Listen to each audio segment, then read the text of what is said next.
نحمدہ ونصلی علی رسولہ الکریم اما بعد فاعوذ باللہ من الشیطان الرجیم بسم اللہ الرحمن الرحیم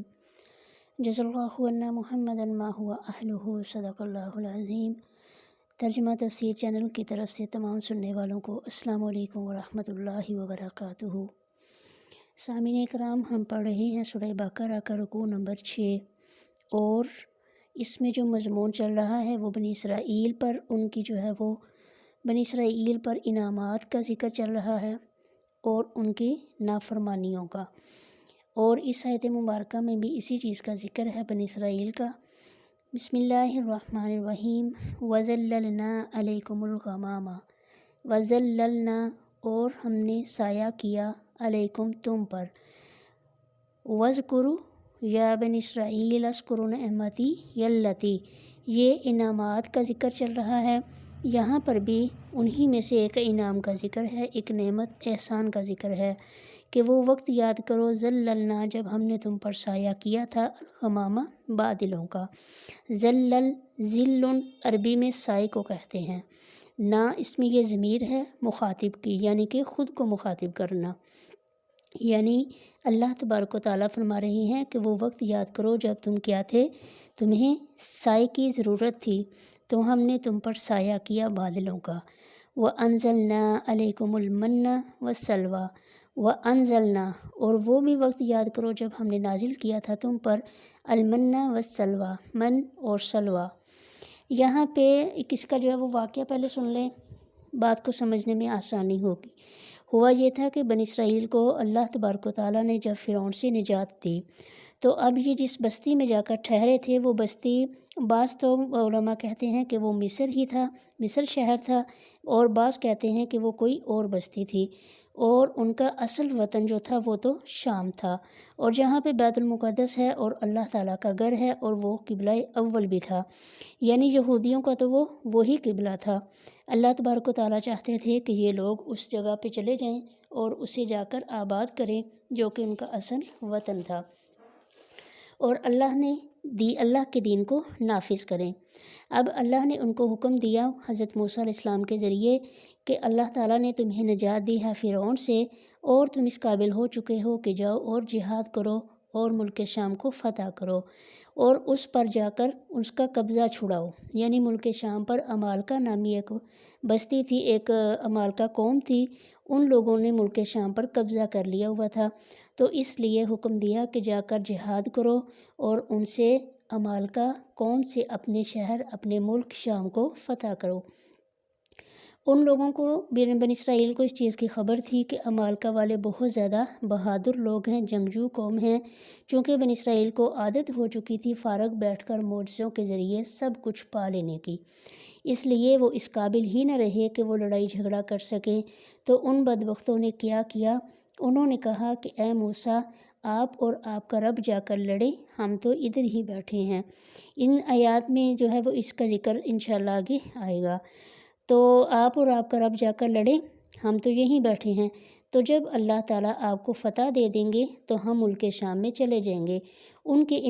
اس انکار پر اللہ تبارک و تعالیٰ کو غضب آیا، پھر اللہ نے ان کو سزا دی، اور وہ سزا کیا تھی کہ وہ 40 برس تک ایک میدان ہے جس کا نام وادی طیٰ ہے، اور اس میں جو ہے وہ پریشان پھرتے رہے، 40 برس تک وہ اسی میدان میں پھرتے رہے۔ یہ میدان ملک مصر اور شام کے درمیان 10 میل کے رقبے پر مشتمل تھا، اور وہ میدان بالکل چٹیل میدان تھا، اس میں کسی قسم کا کوئی سایہ نہیں تھا، نہ پانی، نہ کھانے کی کوئی چیز، کچھ بھی نہ تھا۔ پھر اللہ تبارک و تعالیٰ کی طرف سے یہ حکم آیا کہ 40 سال اسی میدان میں پڑے رہیں گے، یعنی یہ ان پر عذاب تھا، جہاد کا جو انہوں نے انکار کیا تھا، اس انکار کی وجہ سے ان پر عذاب آیا۔ اور روایات میں ملتا ہے کہ بنی اسرائیل مصر جانے کے لیے صبح سے چلنا شروع کرتے، شام تک سفر کرتے رہتے تھے۔ جب بھی وہ کسی مقام پر پہنچتے، یعنی وہاں پر پھر آرام کرنے کے لیے رک جاتے، اور جب سو کر اٹھتے تو صبح کو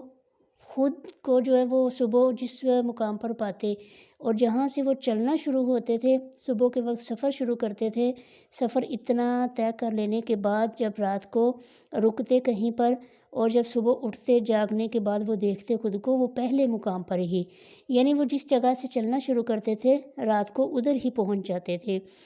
تو بہت زیادہ جو ہے وہ ان کے لیے یہ کیا تھی، ایک سزا تھی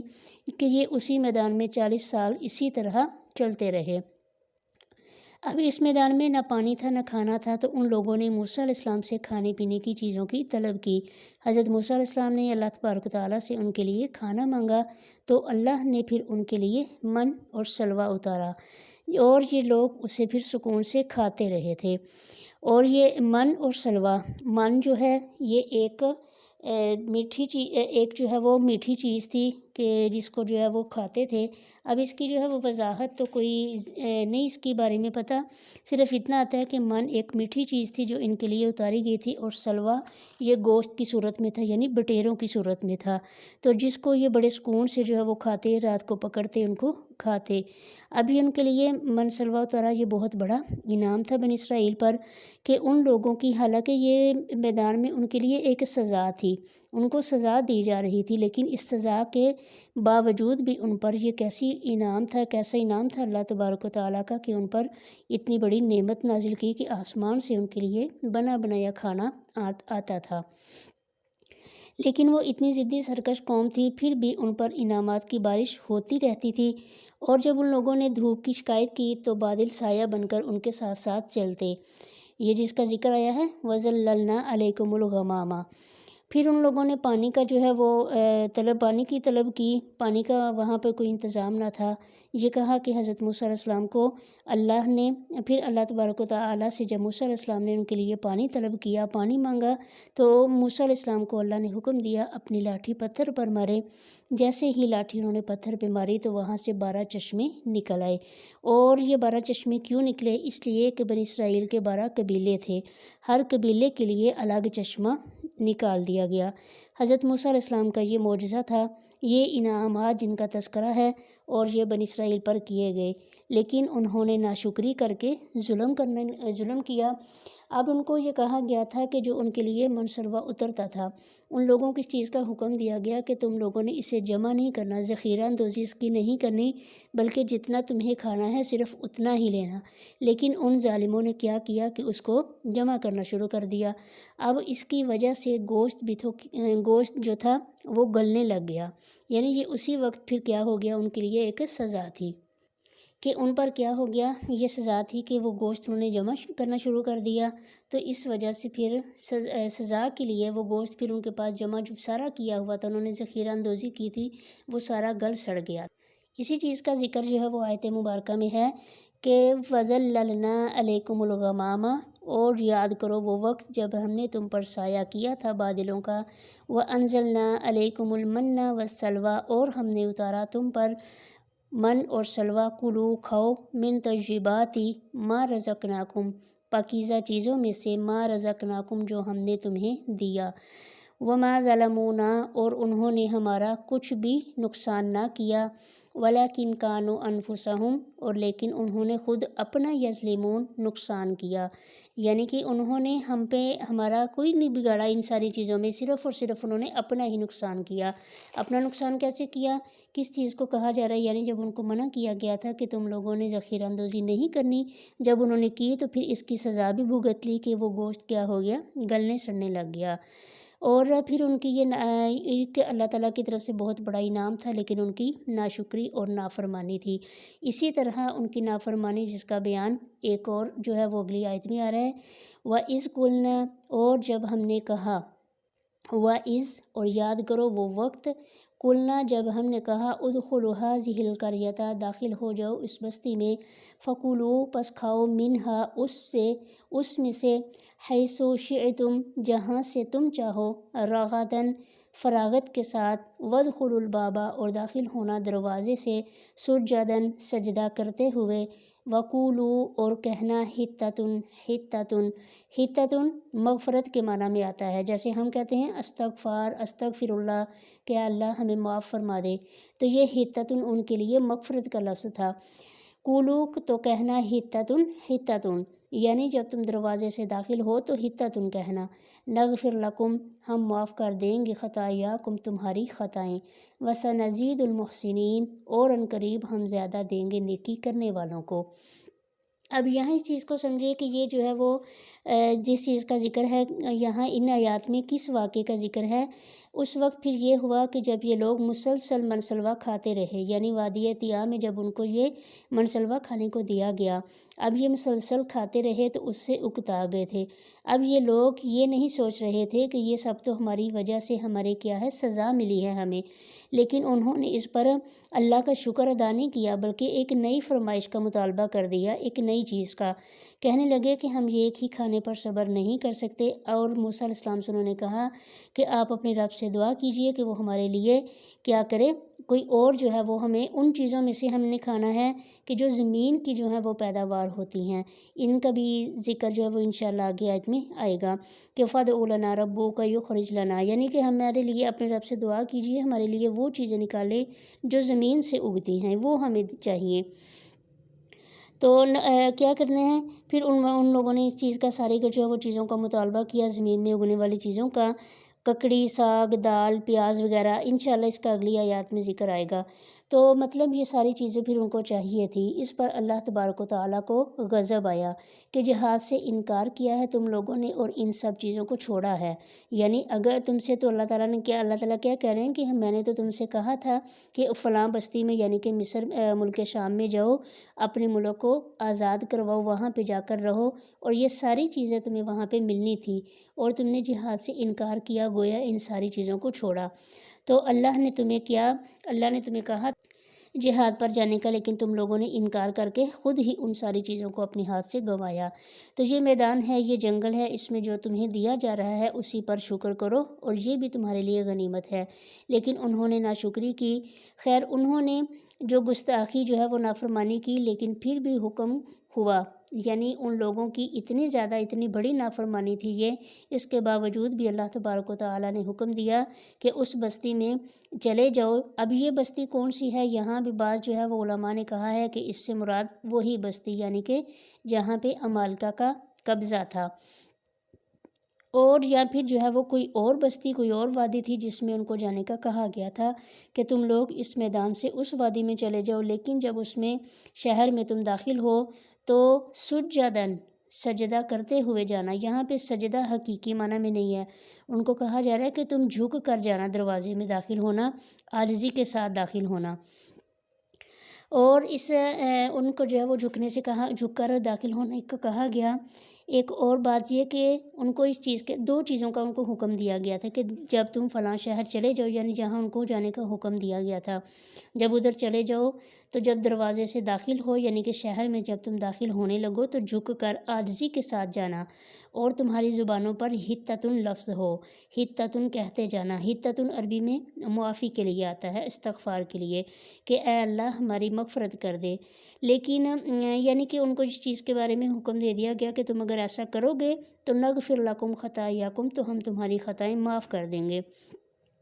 اس کے نتیجے میں ہم تمہاری خطاؤں کو معاف کریں گے۔ لیکن ان بدبختوں نے، ان نالائقوں نے کیا کیا کہ حتتن کے لفظ کو بدل دیا، حتتن کی بجائے وہ ہنتتن کہتے ہوئے داخل ہوئے۔ ہنتتن کہتے ہیں گندم کو، حتتن گندم کو کہتے ہیں، اور ان کو گندم کی یعنی کہ ان کو کھانے کی پڑی ہوئی تھی، من سلوا کھا کر وہ اتنا اکتائے ہوئے تھے کہ ان کو اپنی خطائیں معاف کروانا بھی نہ یاد رہی، بس ان کو بھوک کی پڑی ہوئی تھی، اس لیے ہنتتن کہتے ہوئے داخل ہوئے۔ اور ہنتتن کا مطلب ہے گندم، یعنی ان ساری چیزوں کا جو ہے وہ کیا نتیجہ کیا نکلا کہ ان لوگوں کو اللہ تبارک و تعالیٰ نے ان کی نافرمانیوں کے باوجود، ان کی اتنی زیادہ جو ہے وہ ہٹ درمی کے باوجود بھی ان پر اتنے زیادہ انعامات کیے، لیکن ان لوگوں نے اس کی کوئی پرواہ نہ کی۔ وَسَنَزِيدُ الْمُحْسِنِينَ، یعنی یہاں پہ کیا آ رہا ہے کہ تم لوگ جو ہماری بات جو ہے وہ تم میں سے جو بھی مانے گا وہ نیکی کرے گا، تو جو ہماری بات کو مانے گا، نیکی کرے گا، تو ہم پھر اسے اور زیادہ دیں گے۔ اسی چیز کا جو ہے وہ اگلی آیت میں بھی بیان آ رہا ہے،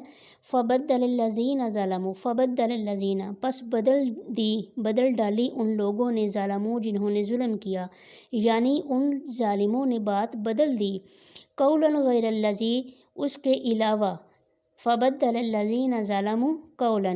پس ان ظالموں نے بدل ڈالی بات غیر الذی، اس کے علاوہ، قیل لہم، جو ان سے کہی گئی تھی۔ اسی چیز کا ذکر ہے کہ ان کو کیا کہا گیا تھا، جب دروازے میں سے داخل ہونا تو حطۃ کہتے ہوئے داخل ہونا، لیکن انہوں نے بات کو بدل دیا اور حنطۃ کہتے ہوئے داخل ہوئے۔ فانزلنا علی الذین ظلموا، پس ہم نے نازل کیا ظالموں پر رجزا من السماء، آسمان سے ٹکڑا، رجزن کہتے ہیں ٹکڑے کو۔ اور جب انہوں نے ظالموں نے اس بات کو بدل ڈالا تو پھر اللہ کیا فرما رہے ہیں کہ ہم نے بھی پھر ان ظالموں پر اتار دیا رجزا من السماء، آسمان سے عذاب کا ٹکڑا، بما، بسبب اس کے، یا اس وجہ سے، کانوا یفسقون، کہ جو وہ نافرمانی کرتے تھے۔ رجزا من السماء،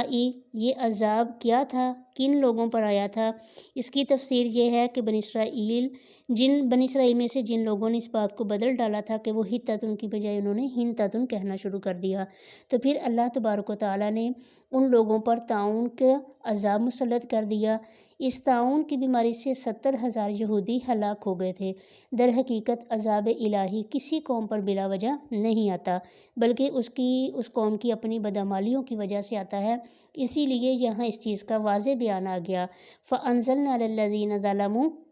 کہ جب ان لوگوں نے ظلم کیا، جب ان لوگوں نے مسلسل نافرمانیاں کی، جس چیز کا ان کو حکم دیا تھا اس کو بھی انہوں نے بدل ڈالا، تو پھر ہم نے بھی ان ظالموں پر رجزا من السماء،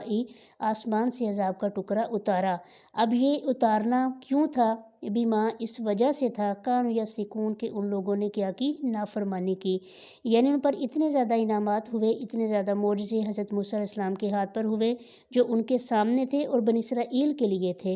اور ان کے چاہیے تھا کہ وہ شکر گزار قوم بنتے، لیکن ان لوگوں نے اتنا ہی زیادہ کیا کیا، ناشکری کا مظاہرہ کیا اور نافرمان قوم ٹھہری۔ قرآن پاک میں ایسے واقعات اس لیے مذکور ہیں کہ مسلمان ان چیزوں سے عبرت حاصل کریں اور نافرمانی سے پرہیز کریں۔ اور یہ ہمارا جو ہے وہ آج کا سبق یہاں مکمل ہوا۔ انشاءاللہ اگلے سبق میں، ابھی یہ بنی اسرائیل کے ہی واقعات چل رہے ہیں اور آگے مزید ان کی جو ہے وہ نافرمانیوں، ان کے جو ہے وہ ان پر انعامات کی جو بارش ہے اس کا بھی ذکر چلتا رہے گا، ان کی نافرمانیوں کا بھی تذکرہ ہے۔ اللہ تبارک و تعالی ہمیں عمل صالح کی توفیق عطا فرمائے، آمین یا رب العالمین۔ السلام علیکم ورحمۃ اللہ وبرکاتہ۔